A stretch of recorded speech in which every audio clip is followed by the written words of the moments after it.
रावण एक महान तपस्वी, विद्वान और शिव भक्त था, लेकिन अहंकार और अधर्म की राह पर चलते चलते वह अपनी ही विनाश कथा लिख बैठा।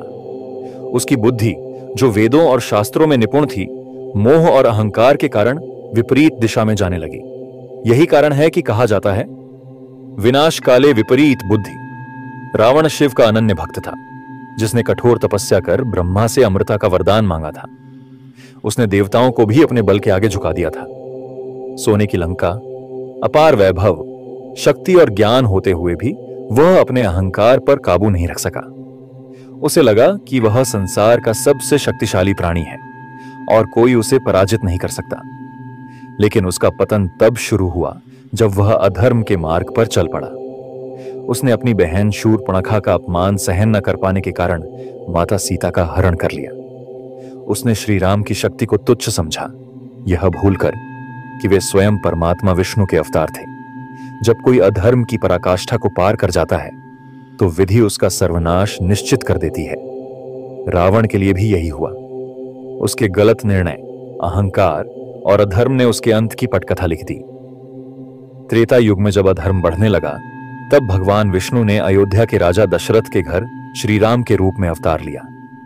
अयोध्या के राजा दशरथ की 3 रानियां थीं, कौशल्या, सुमित्रा और कैकेयी, लेकिन उन्हें कोई संतान नहीं थी। उन्होंने आर्षि वशिष्ठ के कहने पर पुत्रेष्ठी यज्ञ करवाया, जिससे उन्हें 4 पुत्र प्राप्त हुए। कौशल्या से श्री राम, कैकेयी से भरत, सुमित्रा से लक्ष्मण और शत्रुघ्न व अयोध्या, जहां इक्ष्वाकु वंश के राजा अनरण्य शासन कर रहे थे। राजा अनरण्य का यह श्राप व्यर्थ नहीं गया। हे रावण, मैं तुझे इस समय मार नहीं सकता, लेकिन मेरे ही वंश में एक महापुरुष जन्म लेगा जो तेरा संहार करेगा। श्री राम और उनके भाइयों ने महर्षि वशिष्ठ के आश्रम में वेद, शस्त्र और धर्मशास्त्र की शिक्षा प्राप्त की। वह केवल एक शक्तिशाली योद्धा नहीं, बल्कि मर्यादा पुरुषोत्तम भी बने। तभी महर्षि विश्वामित्र अयोध्या आए और दशरथ से श्री राम और लक्ष्मण को अपने साथ जंगल में राक्षसों का नाश करने के लिए ले गए। वहां उन्होंने ताड़का, सुबाहु और मारीच जैसे राक्षसों का वध किया। जनकपुर के राजा जनक की पुत्री सीता, जो स्वयं वेदमती का स्वरूप थीं, वेदवती, जो भगवान विष्णु से विवाह करने का संकल्प लेकर कठोर तपस्या कर रही थीं, उन्होंने रावण को श्राप देते हुए कहा, हे रावण, तूने मेरा अपमान किया है और मेरी तपस्या का अनादर किया है। मैं अभी अपने शरीर का त्याग कर रही हूं, लेकिन त्रेता युग में मैं पुनः जन्म लूंगी और तेरे विनाश का कारण बनूंगी। यह कहकर वेदवती ने यज्ञ की अग्नि में कूदकर अपने प्राण त्याग दिए। माता सीता कोई और नहीं, बल्कि वही वेदवती का पुनर्जन्म थी, जो रावण के अंत का कारण बनी। पुत्री सीता लिए एक स्वयंवर आयोजित किया गया। शर्त थी कि जो भी शिवधनुष को उठाकर तोड़ेगा, वही सीता से विवाह करेगा। अनेक राजा आए, लेकिन कोई भी धनुष को हिला तक न सका। श्री राम ने जैसे ही शिवधनुष उठाया, वह पल भर में टूट गया। इस प्रकार राम सीता का विवाह संपन्न हुआ। लक्ष्मण उर्मिला, भरत मांडवी और शत्रुघ्न श्रुतकीर्ति के भी विवाह हुए। श्री राम के गुणों से प्रसन्न होकर राजा दशरथ ने उन्हें अयोध्या का राजा बनाने का निर्णय लिया।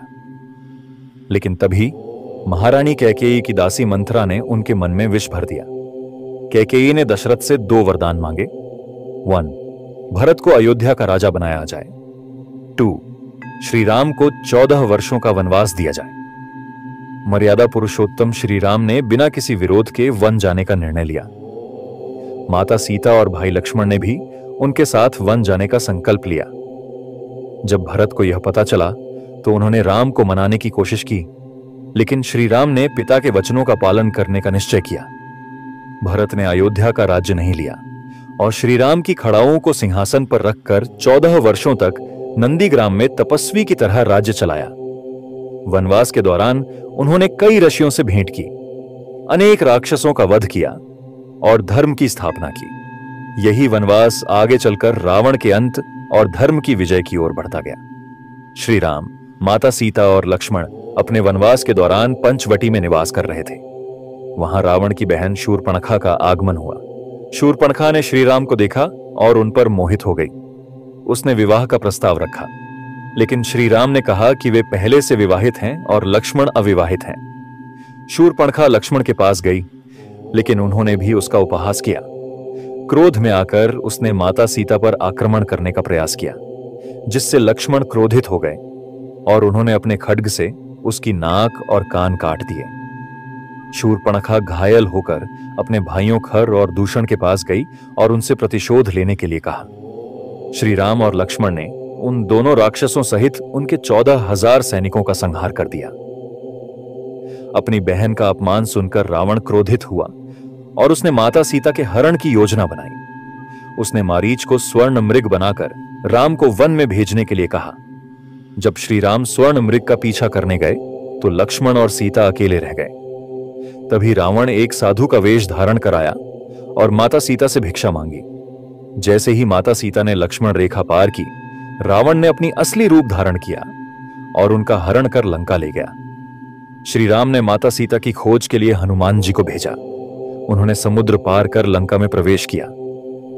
माता सीता अशोक वाटिका में थीं, जहां उन्होंने हनुमान जी को देखा।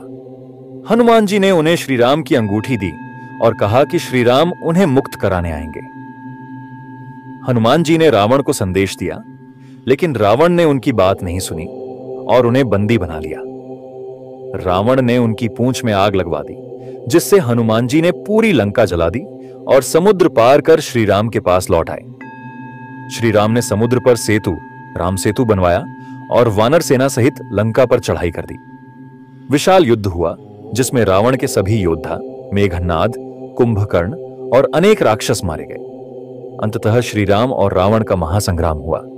रावण को ब्रह्मा का वरदान था कि उसे कोई मार नहीं सकता, लेकिन विभीषण ने बताया कि उसकी नाभि में अमृत है। श्री राम ने ब्रह्मास्त्र चलाकर उसकी नाभि पर प्रहार किया और रावण का वध कर दिया।